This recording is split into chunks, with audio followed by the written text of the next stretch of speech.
Comme si c'était un deuxième papa, subhanallah. On est arrivé dans la boutique, il m'a montré tous les tapis qu'il y avait. Et comme tout Algérien qui se doit, il m'a dit tout est possible. Tout est possible à faire.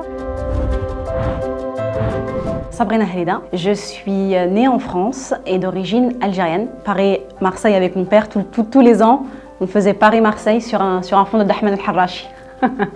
J'ai travaillé donc pendant bien des années, pendant à peu près au moins 8 ans, dans des grands groupes, dans des grandes structures. J'ai commencé avec L'Oréal, avec Balenciaga et Sisley, dans la cosmétique, où j'étais chef de projet merchandising. Depuis longtemps, je voulais lancer ma société. Le hijab a aussi posé un petit peu problème. Donc je me suis reconvertie en tant que professeur dans des écoles. Donc j'étais professeur d'anglais pendant un temps. Et ensuite, j'avais cette envie de lancer ma propre boîte. Moi, j'aime beaucoup voyager.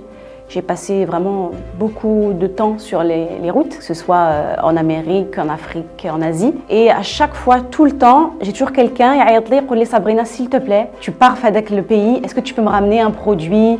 J'y suis allée, j'ai besoin de ce produit, on ne le trouve pas en France. » Au début, c'était ma sœur. Je suis partie à New York.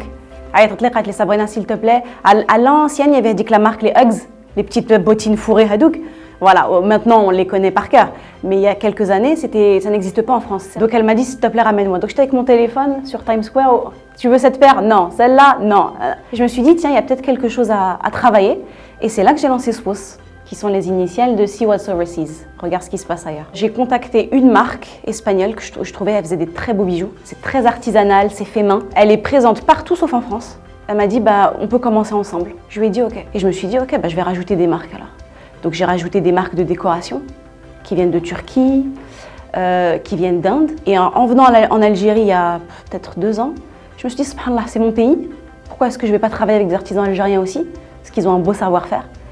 Et je suis partie à Ardaya pour les tapis. Et je travaille beaucoup au feeling. Comment je vais parler avec la personne, comment je vais voir le travail, c'est là où je vais me dire oui, je travaille ou non, je lui dis bonjour, bonjour et puis après je pars. Il faut vraiment que même j'ai envie que les gens connaissent la personne. La personne qui se cache derrière les tapis d'Ardaya, Nasser par exemple, j'avais fait un truc sur Instagram où vraiment on le voit parler, il t'explique comment ils font les tapis, il t'emmène dans son univers. Comme si c'était un deuxième papa, subhanallah. On est arrivé dans la boutique, il m'a montré tous les tapis qu'il y avait et comme tout Algérien qui se doit, il m'a dit tout est possible. Tout est possible à faire, donc voilà, je lui ai pris quelques tapis. J'essaye de voir en France comment ça résonne. Et puis l'objectif, c'est vraiment de trouver des artisans ici qui ont cette éthique, qui ont cette âme, qui ont ce savoir-faire pour le ramener en France et le faire découvrir. Quand on commence l'entrepreneuriat, on ne peut pas arrêter comme ça Al-Khadma, c'est pas possible. On doit avoir un plan B. J'ai plusieurs casquettes en France. Je suis salariée, au sein d'une association. Et je suis en freelance pour le Bondi Blog, qui est un média français qui raconte les quartiers depuis 2015. Et en plus de ça, j'ai SWOS, où là vraiment, j'essaye de me garder du temps pour développer la marque. Je me laisse encore aller 2 ans et j'ai envie de vraiment devenir la référence en matière de marques qu'on ne retrouve pas chez soi et surtout qui ont une histoire à raconter. Parce qu'aujourd'hui, on achète mais sans réellement... C'est du coup de... J'aime pas l'achat coup de cœur. Je préfère l'achat réfléchi. Même quand je suis dans des stands, etc., quand il y a une personne qui passe et qui me dit je vais l'acheter, mais j'en ai pas réellement besoin. Alors les gens vont peut-être me dire mais c'est pas du tout commercial. Tout le monde a une définition du commerce. Voilà. Moi, la mienne, vendre pour vendre, c'est pas ma définition du commerce. Moi, je préfère conseiller.